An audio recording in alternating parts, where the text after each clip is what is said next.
Bonnie Artman Fox, thank you so much for joining me today on Succession Stories. It is an interesting topic. It's a little different than what I normally cover on the show. And you and I talked about that. Like, okay, we're going to talk about conflict in the workplace. We're going to talk about dysfunctional teams. We're going to talk about things that maybe we don't normally talk about in the show. And I think that's really why I've decided to put a spotlight on it. Because at the end of the day, if companies are not, the teams are not functioning the way that they should be, it's going to hold the company back from achieving its goals, from achieving its vision on the profitability side, on the growth side, and on the happiness scale, there'll be a zero. And we don't want that. So Bonnie, welcome to the show. I'm so glad to be with you. Why don't we start by you introducing yourself? Well, first of all, thank you, Laurie, for this invitation. I love talking about conflict. I know that sounds crazy, but I truly believe that when teams have the courage to talk about what's really going on in the workplace, that's when all the positive things that you just described can happen in terms of productivity and ultimately bottom line results. So a little bit about me. I started out as actually a psychiatric nurse. I couldn't take the blood and guts of medical nursing, so I went into psychiatric nursing and then worked in the addictions field for a while and found that people got better quicker when the family was involved. So I went on to become a licensed marriage and family therapist, had my own practice for several years. And in that setting, found that a lot of folks were coming in of dealing with anxiety, depression, sleepless nights because of dysfunctional workplaces. So over 8 years ago, I moved from Illinois to Pennsylvania and shifted my focus from therapy to leadership coaching to help leaders to be more effective in how they lead and especially in how they deal with conflict. And you've written a book that we're going to spend some time on today talking about. Maybe you can share a bit about that book and why you wrote it. Yes, thank you. The book is called How Did My Family Get in My Office? And it's a compilation of real life stories of leaders who were willing to share with me in very transparent and vulnerable ways how conflict was handled in their upbringing and how they made the conscious choice to either change their family conflict pattern for the better in how they handle conflict or leverage their family strengths. And the book is written from the perspective, how did their family upbringing in terms of how conflict was handled impact their leadership and how they handle conflict as a leader. And every story is in the leader's words. And then I offer a perspective, what I call the family factor, of the connection between how conflict was handled in our upbringing impacts us today. And each of the leaders provide their own productive conflict management strategies of what was helpful for them to change their conflict pattern. Why I wrote it, again, goes back to what I saw as a therapist when folks were coming in dealing with conflict in the workplace. And as we unpacked what was going on, more often than not, there was a connection between their role of how they handled conflict in their upbringing was playing out in the workplace. And as they focused, my clients focused on changing how they responded instead of focusing on other people changing, that's when positive things started to happen. And so that was some of the background of the book, and also out of my own history of having worked. Are you open to sharing that? Tell us a little bit about how you grew up and what some of your family dynamics were. Sure. Okay, funny story of how even going back further, I was way back several years ago. I was in a work setting that I had actually been recruited for, as it was my first leadership position. And this was my first clue that I ignored when I was upfront and said, I'm not sure I'm the person for you. I don't have any leadership experience. And they said, oh, Bonnie, you'll be great. You're known as an excellent clinician. And besides, we'll teach you everything you need to know about leadership. We'll groom you. Well, you can tell where that probably went, and it didn't go well. And I found myself in a work situation where everything that was promised wasn't happening. And I really wanted to excel. I wanted to really do well as a leader. And when I went to the people who had hired me, to my boss, there was silence and I wasn't getting any feedback. And that took me back home. In my family upbringing, we didn't know how to deal with conflict and upset feelings. And I found myself in a therapy office because I wanted to grow from this experience. I did not want to quit. I wanted to learn. And I go in, I go to the therapist and I tell her why I was there. And she paused and she said, sounds like your family is in your office. Interesting. And is that when the light bulb went off, that there's something thematic here that was important that you felt you could solve as a superpower? Yes, that this is an opportunity for me to grow. And I stayed in that position, focusing on changing me. And again, instead of focusing on changing others, and that's when there was a positive ripple effect of change. And I eventually did leave that job having learned what I needed to learn to grow. Yeah. And that's a big premise of the book also, of how these leaders gained self-awareness of their own opportunities to grow and develop emotional intelligence, and made that conscious choice to stick with the messiness, the uncomfortableness of handling conflict in a more productive way. Yeah, so let's talk about that. Let's get into the book and how what is the core framework? I know one of the things you talk about in the book is the 4 R's of resolution. And I thought it might be good for listeners to just sort of hear you talk through what those 4 are and why they're important.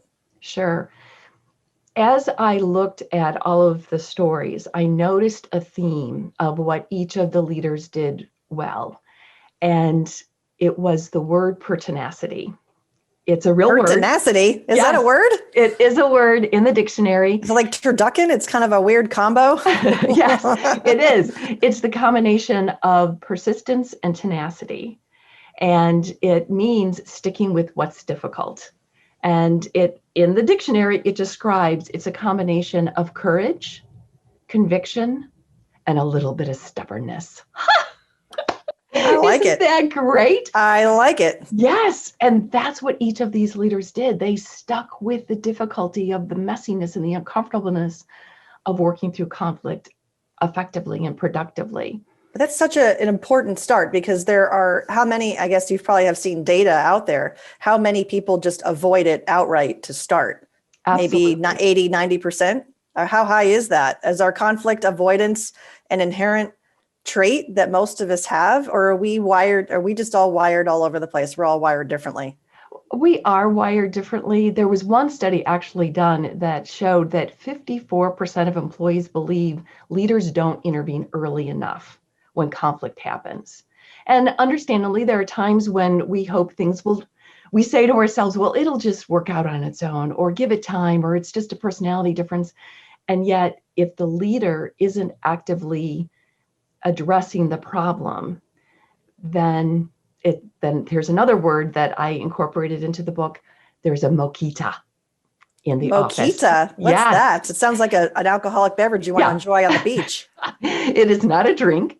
It, again, is an actual word, and it's a word from one of the tribes in Papua New Guinea that means the truth we know about and agree not to speak of.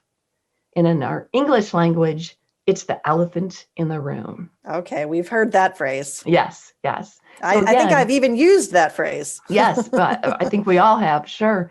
And that happens to all of us, whether it's in our families or in our workplace.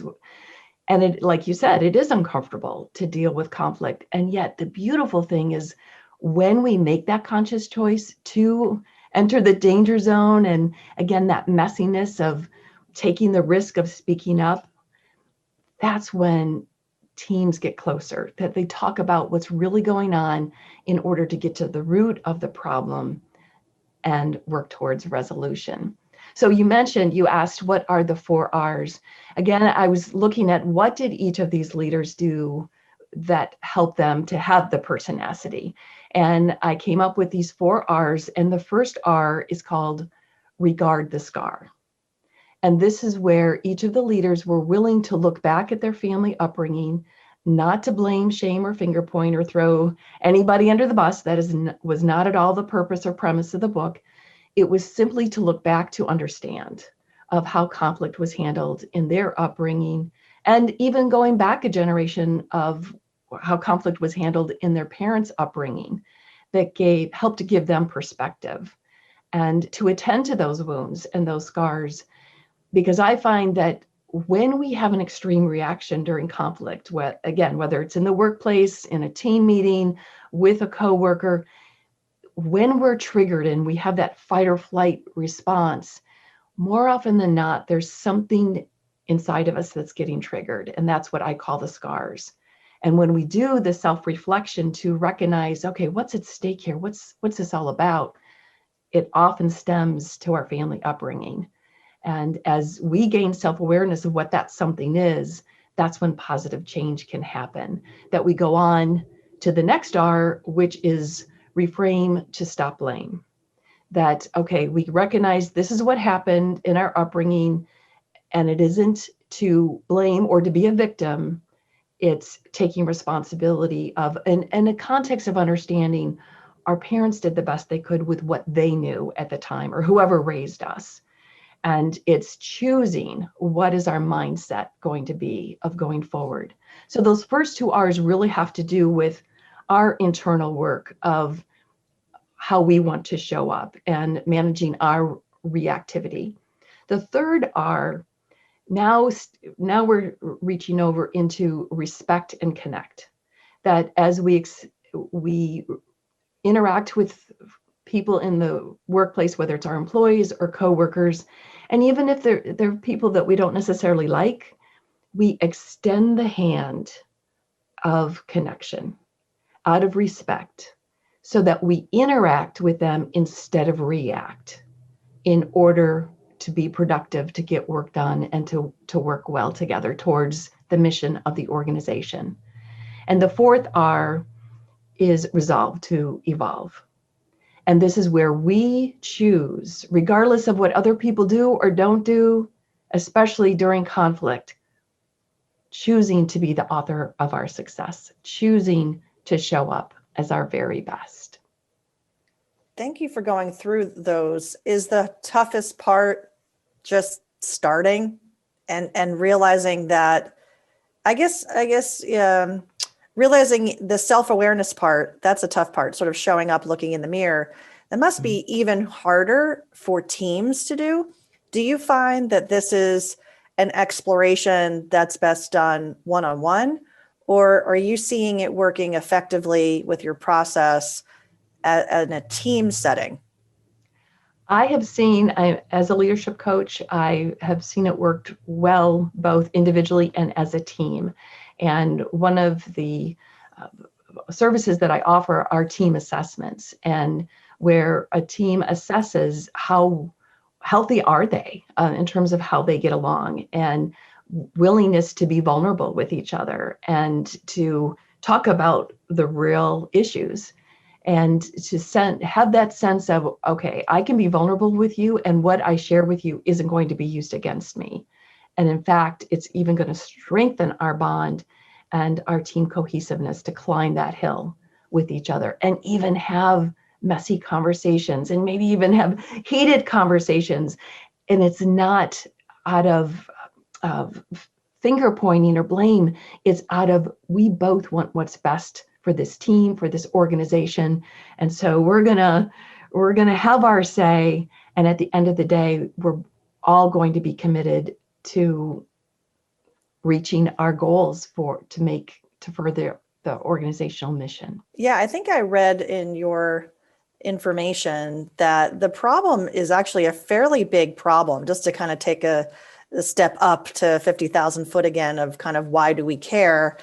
This is a productivity issue at companies. I think globally, your number was maybe, I don't know if it's just the US number, like $359 billion. Was that an annual number, or was that a cumulative number over time? An annual number of unresolved conflict is costing us in the organizations throughout. Yeah. And is that measured? They were measuring that through turnover. They were measuring that through, I guess, time spent resolving workplace issues. It probably is maybe even cost of lawsuits if there's all kinds of, could lead to harassment or other problems. So that's the big picture and I think on an acute level, every manager, for me as a manager over 20 plus years, I mean, I certainly can think about times when we had to deal with conflict and how to resolve it. Are you finding that CEOs or leadership teams are coming to you or looking for your book when they're really in the heat of this problem? Or are they starting to sort of get a vibe? At what point is it too late even? I remember reading, I think it was, the newspapers, used to be a column called "Can This Marriage Be Saved?" And it's sort of like the marriage therapist saying, "Oh, well, yes, no, or it's too late or whatever." Is it too late? At what point have they missed the boat to repair? And is repair in these teams and building trust always possible? Well, I'm a hopeful person, and I always believe the best and want to give people the benefit of the doubt. I look at conflict as that when people are highly guarded, they're really scared. And deep down inside, they genuinely don't know what to do. And there's this self-protection that can come across in an abrasive way. And so, yes, I believe in possibilities, and it takes a humility. It takes a willingness to be willing and to be responsible for how we show up. Yeah, and it probably takes also, if it's a family, they're already committed to each other. There's the most intense equity ever, right? You're related by blood. And in a family business, that takes it to the next level. You're related by blood and you're in business together. But in an independent setting where you're an employee, right? You're part of this team, but your choice is at will. And likewise, your employer's choice is at will. So do you find that commitment is part of this, that we're committed to making this work better? We're committed to turning around our corporate culture. That was one of the things that I worked on quite a bit with one of the teams that I had. Was we had looked at the Patrick Lencioni book, The 5 Dysfunctions of a Team. We had gone through some of the methodologies there, and we did found it effective. We had started to really rebuild trust. We had turned around the culture and measured that through engagement surveys over time. So it definitely took time. So for me as a leader, I can relate to this. What I'm trying to understand, and maybe you can share a few stories or examples of experiences, either through your interviews or for clients that you work with directly, of how a scenario, what is a typical scenario of where a leader is saying, yeah, I'm feeling something here. And then they brought you in or used your process and the outcome was a positive one. Actually, I had just had 2 conversations along these lines in the past week. I often am called when a CEO, business owner, senior leader has a high-performing employee who has expert knowledge and brings in high amounts of revenue for the organization. So they're a top performer. However, they also have behaviors perceived to be abrasive, meaning overly reactive, condescending, micromanager, public humiliation. And the business owner, the CEO, the senior leader is caught between, we value them, we want to keep them here. However, their behavior is undermining the kind of culture that we want to have and who we want to be. And they may be losing other really good employees because of this leader's behavior. I'm brought in then to work with the person, the leader who is perceived to be abrasive, and help them turn around those behaviors. And I do have a specialized coaching program and to help them turn around. And actually, one of the leaders in the book, this leader was not one of my clients. However, she told the story of having been raised in an alcoholic home. Her father was an alcoholic, and in her words, her mom pretended it wasn't happening. her role in the family growing up was to fight and to protect everybody else. It wasn't unusual for the cops to come to the house one night because of a drug raid, because of her brothers selling drugs out of the home, there to be yelling, screaming, fighting, and the next morning, as if nothing ever happened. Fast forward several years later, she's in a leadership position. She happens to read an article about adult children of alcoholics, and she was intrigued. She went to her company's EAP department and was asking questions about what is this adult children of alcoholics thing. Comes to realize she is an alcoholic.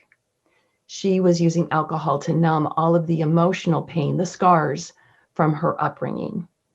She fully embraced recovery, got involved with AA and in her own therapy. Again, fast forward a few years later, she's still sober. Now she's up for a promotion, for a leadership promotion. Her boss comes to her and says, "We value you. You are great at what you do. However, in order to give you this promotion, we want you to go for leadership development because you've got some rough edges." So she goes to the leadership development, and she was funny. She said to me, "Bonnie, I knew there are people like me who needed to learn how to tone down. And then there were other people who needed to learn how to speak up." Right. At one point, the facilitator asked her, "Tell me about your upbringing." And she did. And her name in the book, fictitious name, is June. And June told her. And the facilitator then said something that was life-changing for her. She said, "You can stop running now. You're safe. You got out." And that was her turning point, when she did not recognize how, even though she was sober and had been working on herself, there was still deep inside of her that reactive tendency that came out in her leadership style. And when she had that self-awareness, that was the turnaround for how she showed up as a leader. And she went on to become a very empathic, empowering leader who has been instrumental in empowering hundreds of employees since then. And this was back in the 90s. So this was way before leadership coaching was more the norm of what it is now. But that's the power of having the awareness of how our family upbringing impacts us, that can be transformational in how we show up in the workplace, and especially in how we handle conflict. Yeah, that's a great story. So her leadership style ultimately was transformed.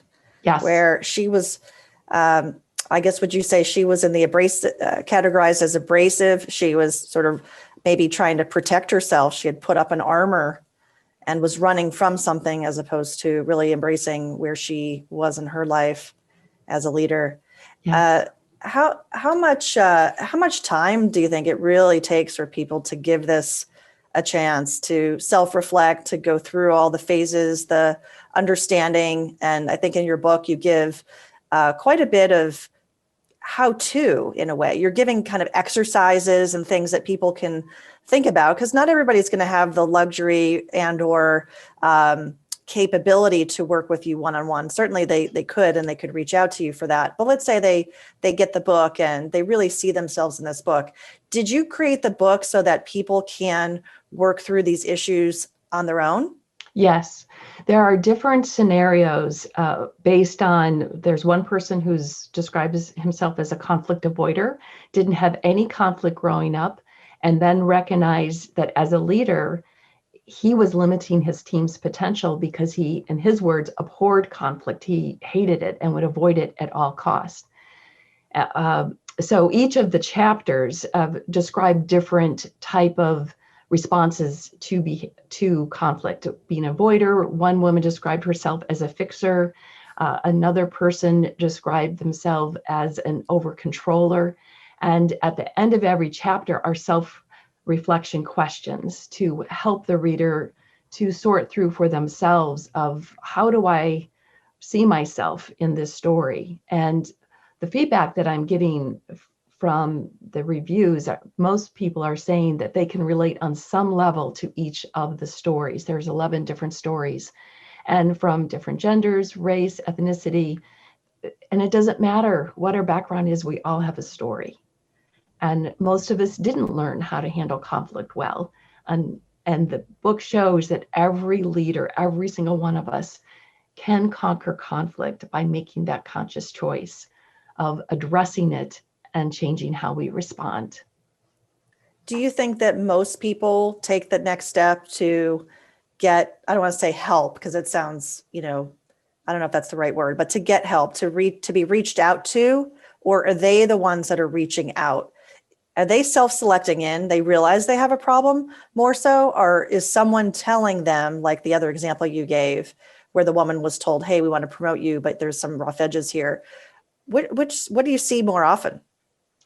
In that scenario where the person tends to have the rough edges, the abrasive tendencies, it tends to be their boss who says, we value you, we want you here, we want to offer you this coaching.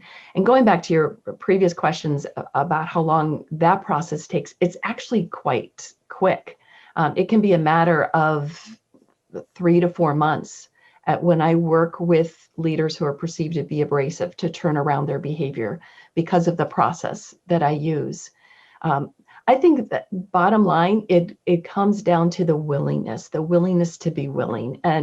And again, to enter that messiness, the uncomfortable feelings that can arise by looking at those scars from our upbringing.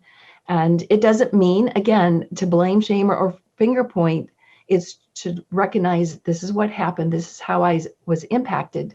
What do I want to do with this? So I change the pattern for the next generation, because especially in family-owned businesses, whether we realize it or not, we pass on generationally those patterns of how we relate to each other. And when I work with, as a therapist, I no longer work as a therapist, but when I did, I worked from a family systems perspective. And I always drew the family tree going back at least 3 generations to look at what were the relational patterns, how did people communicate? How was conflict resolved? How did people handle upset feelings? And the answers were always there. And again, the beautiful thing is patterns can be changed. Patterns can be changed. The answers are always there. You really just have to do the work of the hard work. Yes. That's the process. Well, I appreciate you sharing all of that. And I think I caught in your book or on your website that one of your friends, as you were talking to them about the title of it and how do people recognize when people are showing up in their office, and she said to you, well, how do you get them out? I thought that was funny. Yes. Because that's what it's all about, and helping people be okay with who they are in an authentic way, but also recognizing that how they act, how they behave, how they lead affects others, which then affects the bottom line of the company. And at the end of the day, if you're in business, you're running a company, that's what you're trying to do, is you're trying to get your team to be as serving the customer as best they can, as developing their products and services as best they can, and working together as humans and having a good time. And we have enough stress in our lives. Why bring stress and conflict into the workplace? So I think that's really important. Bonnie, I usually ask people if they have a favorite quote. I think I know your answer, but if you don't share the one that I think you're going to share, I'm going to offer it up to the audience. So this will be a good comparison. Do you have a favorite quote that you'd like to share with us? Well, I don't know if it's a quote, but it's the word pertinacity. I just love that word. And actually, I had a plaque made for each of the leaders who were willing that participated in the book, and sent that to them along with a little Moquita elephant. Oh, I love it. I love it. As the reminder to address the Moquitas in the organization. And it does start with the leaders, and change is possible. Change is possible. Well, the quote that I saw at the end of your book was from Pablo Picasso. So I'll share that, with also the coincidence that this quote was also shared when I asked my friends and colleagues on LinkedIn if they had any favorite quotes. And Harry Edelman had also shared this. So I wanted to give him a shout out. It is the same exact quote. And that is, the meaning of life is to find your gift. The purpose of life is to give it away. Mm-hmm. Yes. And I thought that was a wonderful way to end this episode. Thank you for being here. Thank you for sharing your expertise. If people want to find you online or find your book, what's the best way to do that? My website is bonnieartmanfox.com, and my book is available on Amazon. I also have a mini course on my homepage of my website that takes you through 4 of the stories in the book.